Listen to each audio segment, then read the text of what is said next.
Peoples party کے آصف علی زرداری ہوں، شرجیل میمن یا پھر خورشید احمد شاہ، سبھی نائب حراست میں رہے۔ چونکہ نیب ان کے جرائم ثابت کرنے میں ناکام رہا ہے، اس لیے سارے ضمانتوں پر آج باہر ہے اور نیب اصلاحات پر زور دیتے نظر آتے ہیں۔ پیپلز پارٹی نون لیگ کے دور سے ہی نیب اصلاحات چاہ رہی تھی اور فاروق ایچ نائک کی زیر نگرانی ایک کمیٹی بھی قائم کی گئی تھی، مگر اس کا کوئی نتیجہ نہیں نکل سکا تھا۔ مگر اب جب پی ٹی آئی حکومت نے نیب اصلاحات کا بل پاس کر لیا ہے تو پیپلز پارٹی اس کی مخالفت کر رہی ہے۔ الیکشن میں دھاندلی ہو یا نیب کے کیسز ہوں، سیاسی جماعتیں اصلاحات تو چاہتی ہیں، لیکن جب یہ اصلاحات ہو جاتی ہیں تو ان کے خلاف سپریم کورٹ جانے اور احتجاج کرنے کا کہا جاتا ہے۔ اس کی کیا وجہ ہے؟ اسی پر مجھے بات کرنی ہے۔ مجھے جوائن کر رہے ہیں پاکستان پیپلز پارٹی کے سینئر رہنما خورشید شاہ صاحب۔ السلام علیکم، بہت بہت شکریہ شاہ صاحب آپ کا۔ شاہ صاحب، سب سے پہلے میں تو آپ سے یہ پوچھنا چاہتی ہوں، لگ بھگ 2 سال کی جیل کاٹی ہے آپ نے، قید کاٹی ہے، کیسا وقت آپ کا گزرا؟ کوئی ان 2 سالوں میں آپ اس چیز کو سمجھ سکے کہ 2 سالوں میں جو سزا ہوئی آپ کو، اس کے پیچھے وجہ کیا تھی؟ کیا یہ کوئی سیاسی انتقام تھا؟ کیا تھا؟ ذرا اس کے بارے میں بتائیں۔ بڑی طبیعت بھی آپ کی خراب رہی جیل میں۔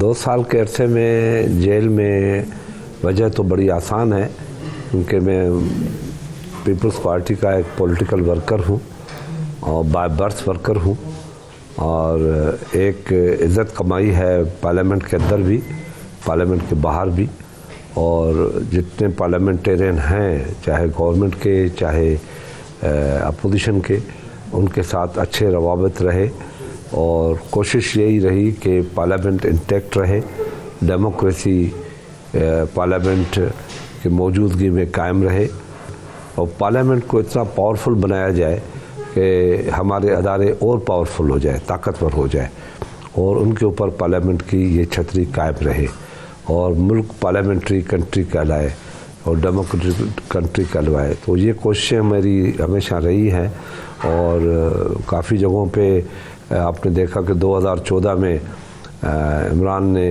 جب جہاں پہ اپنا ڈیرا جمایا کنٹینر کا، تو ادھر بھی ایک رول یہ نہیں تھا کہ میں لیڈر آف اپوزیشن تھا، میں نے ایک پارلیمنٹیرین کا رول ادا کیا کہ پارلیمنٹ کو کیسے سیو کیا جائے۔ جب اس رول سے فارغ ہوئے تو پھر یہ رول پھر میرے اوپر آیا کہ میں کس طریقے سے پی ٹی آئی کو پارلیمنٹ میں روکوں۔ میں نے ایک شائستہ زبان یوز کی، کبھی بھی بدتمیزی یا کبھی کچھ نہیں کیا، کوشش کی کہ پارلیمنٹ کے اندر عمران خان کی پارٹی کو قائم رکھوں اور یہاں پہ محسوس کرواؤں کہ پارلیمنٹ ہی ایک راستہ ہے جو ہر مشکل ترین راستے سے کو آسان بناتی ہے۔ تو اس وجہ سے ان کو بھی پارلیمنٹ کے اندر قائم رکھا اور ان سے کہا کہ پارلیمنٹ میں رہیں گے تو آپ کی یہ سیاست چلے گی، پارلیمنٹ سے باہر رہے تو سیاست کو آپ کو بڑا مشکل ایک راستہ ملے گا اور مشکل ٹاسک ملے گا۔ تو لوگوں نے میری بات کو مانا۔ تو شاہ صاحب، یہی وجہ ہے کہ آپ نے پاکستان پیپلز پارٹی نے پی ڈی ایم کے پلیٹ فارم سے استعفے نہیں دیے۔ آج بھی پی ڈی ایم استعفوں کی ہی بات کر رہی ہے، اور آج بھی پیپلز پارٹی کا یہی فیصلہ ہے کہ پیپلز پارٹی نے استعفے نہیں دینے۔ دیکھیں، میں نے پہلے ہی دن یہ کہا تھا کہ پیپلز پارٹی استعفے نہیں دے گی، کیونکہ ہماری یہ روایت ہے کہ ہم اداروں کو استعفے دے کے ہم کمزور نہیں کرنا چاہتے۔ ہمیں اپنے لیڈر کی وصیت تھی قائد عوام کی، جیل سے جو بیگم نصرت بھٹو نے 1979 میں CEC کے اجلاس میں شہید بھٹو کا پیغام پڑھ کے سنایا تھا کہ کبھی بھی کسی بھی الیکشن سے بیک آؤٹ نہیں کرنا، چاہے وہ لوکل باڈیز کی ہوں چاہے پارلیمنٹ کی ہوں۔ تو اس پیغام سے یہ ہوا کہ ہم نے 75 کے الیکشن میں حصہ لیا، اور بہت بڑی سکسیس شہید کے شہادت کے بعد پیپلز پارٹی کو ملی تھی۔ اور جب ہم نے شہید کی وصیت کو بلایا اور ہم نے عمل نہیں کیا 85 میں، تو آپ نے دیکھا کہ ایک ایسی جماعت ضیاء الحق کی پیدا ہو گئی جو آج کسی نہ کسی صورت میں ہمارے سامنے کھڑی ہے۔ تو یقیناً جب آپ اسپیس دیں گے کہ ہر اسپیس کو فلنگ ہوتی ہے اور فلنگ دا بلینک ہوتا ہے، تو فیلنگ ہوتی ہے، اور اس میں مسلم لیگ نون بھی بنی، مسلم لیگ کیو بھی بنی، اور پارٹیاں بھی بنی، اور ایسے ایسے لوگ آئے جن کی سیاست میں کوئی ماضی میں اتنا بڑا کنٹریبیوشن نہیں تھا. تو ایک نئی سیاست ہوئی. پہلے کبھی ہم کبھی آپ، کبھی ہم کبھی آپ، وہ کھیلتے رہے ہم، اور پارلیمنٹ کمزور ہوتی رہی. تو اسی تجربے کو سامنے رکھتے ہوئے میں نے مریم اورنگزیب کو اور پرویز رشید شاہ صاحب اگر استعفوں کو آپ ایک پہ رکھیں، مطلب کہ آپ کہہ رہے ہیں کہ پی ڈی ایم کے پلیٹ فارم سے استعفے جو ہیں یہ آپشن نہیں ہے، ان ہاؤس چینج کا کتنا امکان ہے؟ پاکستان پیپلز پارٹی پنجاب میں بھی تحریک عدم اعتماد لانے کی بات کرتی رہی ہے، اور وفاق میں بھی کہہ رہے ہیں کہ آپ تحریک عدم اعتماد لے کر آئیں. تو یہ کتنا ممکن ہے کہ تحریک عدم اعتماد آپ کو لا سکتے ہیں، اور اس کی کامیابی کے کتنے امکانات ہیں؟ بالکل پاسبل ہے، 100% پاسبل ہے، اور یہ ایک دم حملہ نہیں ہونا چاہیے. ہم اسٹیپ بائی اسٹیپ آگے بڑھے، پہلے کسی نیچے سے، پھر دوسرا، پھر تیسرا، پھر ہم ان کو کمزور کر کے، کیونکہ ہمارے پاس اپنی اسٹرینتھ ہے. ہم اس وقت 164 کے قریب ہم ممبر ہیں، اور ان کے پاس تو سب ناراض گروپ بیٹھے ہیں. جب ہم کچھ موو کرتے ہیں تو وہ بھی موو کرتے ہیں، اور وہ اپنا اپنا کچھ کام ان سے نکالتے ہیں. تو ہم پہلے اسٹیج میں لے آئیں گے، سیکرٹ بیلٹ پہ لے آئیں گے، اس کے بعد پھر ہم دوسرا ووٹ. پنجاب میں لانا کتنا آسان ہے؟ آپ کا تحریک انصاف کی جو پنجاب میں بڑی تھن میجورٹی کے ساتھ حکومت ہے، تو پنجاب میں عدم اعتماد لانا کتنا آسان ہے؟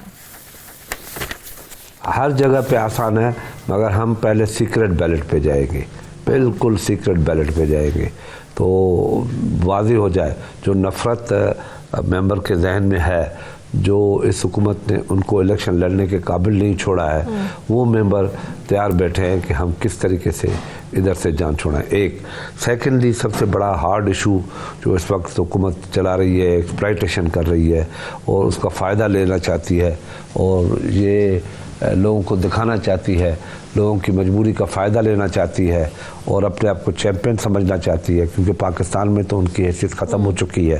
تو اب اوورسیز پاکستان کے اوپر وہ اپنا ہاتھ پھیر کے ان کو بیوقوف بنانا چاہتے ہیں. میں ان بھائیوں کے ساتھ، اوورسیز پاکستانیوں کے ساتھ میں بات کر رہا ہوں، ان سے کہہ رہا ہوں کہ اگر آپ کو اتنا ہی وہ چاہتے ہیں تو ان کے اوپر ایک دو دباؤ ڈالیں. ایک یہ ڈالیں کہ ہمیں ووٹ کا حق بھی دیں، کہ ہم پاکستان میں ووٹ دیں، اور الیکشن بھی حق دیں کہ ہم الیکشن لڑیں. یہ امینڈمنٹ کی جائے. اور دوسرا یہ کہ اوورسیز پاکستان کے لیے کم سے کم 6 سیٹیں رکھی جائیں جو اسپیشل سیٹیں ہوں، جس طریقے سے ہم مائنارٹی کی دوسری. شاہ صاحب ابھی آپ نے اداروں کی بھی بات کی، آج الیکشن کمیشن پر بھی سوالات اٹھ رہے ہیں، نیب پر بھی سوالات اٹھ رہے ہیں، عدلیہ پر بھی سوالات اٹھائے جا رہے ہیں. کیا جان بوجھ کر ملک کے جو ادارے ہیں انہیں کمزور کیا جا رہا ہے؟ اگر واقعی کمزور کیا جا رہا ہے، کوئی سازش ہے، تو یہ کون ہے جو ملک کے اداروں کو کمزور کرنا چاہتا ہے؟ شاہ صاحب دیکھیں شادیہ، میں نے بڑی کلیئرلی آپ سے کہا کہ میں ڈیموکریسی اور پارلیمنٹ کی بات کرتا ہوں. یہ اس لیے کرتا ہوں کہ جب پارلیمنٹ اسٹرانگ ہوتی ہے تو ادارے اسٹرانگ ہوتے ہیں. حکومتیں اسٹرانگ نہیں ہوتی، ادارے اسٹرانگ ہوتے. جب ادارے اسٹرانگ ہوں گے تو حکومت آٹومیٹک اسٹرانگ ہو جائے گی، اور وہ جو اینکی پینکی کرنے والے ہیں لوگ سارے بھاگ جائیں گے، اور ملک میں لوگ سکون کا سانس لیں گے، کیونکہ یہ ان کی حکومت ہوگی. ان لوگوں نے آ کے ظلم یہ کیا کہ پارلیمنٹ کو سائیڈ لائن کر دیا، اور باہر بیٹھ کے آرڈیننس کی فیکٹری بنا دی کہ چھاپتے جاؤ بناتے جاؤ. پارلیمنٹ میں وہ کبھی بھی نہیں آئے. اب اگر آئے ہیں تو کم سے کم کبھی پریس بھی اتنا جلدی آرڈیننس نکالتا ہے جتنا اس اسمبلی سے ان لوگوں نے بیٹھ کے آرڈیننس نکالے. 30 آرڈیننس کو بل میں تبدیل کرنا ہمیں کم سے کم 1 سال چاہیے، وہ بھی رات دن. مگر ان لوگوں نے آدھے گھنٹے میں 30 آرڈیننس پاس کر کے یہ رفو چکر ہو گئے. مگر وہ بھی غلط ہے، کیونکہ ان کے لیے بھی آپ کو 2-2 کی اسٹرینتھ چاہیے، 50% اسٹرینتھ چاہیے. ان کے پاس 2-1 کی اناؤنسمنٹ ہے، اور یہ بالکل چیلنج ہو جائیں گے. یہ کوئی ان کا نہیں رہے گا. مگر خدا کے واسطے پارلیمنٹ کو انڈیپینڈنٹ کرو. طاقتور بناؤ، اس کی طاقت کو محسوس کرو، کیونکہ وہ 24 کروڑ عوام کی طاقت ہے، وہاں ان کی آواز ہے، ان کی آواز آج اٹھ رہی ہے مہنگائی کے خلاف۔ آپ جو اس وقت حالات ہیں ملک میں، تب ہر آدمی اسٹرائکوں پہ ہے، ڈاکٹر اسٹرائکوں پہ ہے۔ شاہ صاحب میرے ساتھ رہیں، شاہ صاحب میرے ساتھ رہیں، مجھے بریک لینی ہے، بریک کے بعد آ کے خورشید شاہ صاحب سے پوچھیں گے کہ ملک میں ارلی الیکشن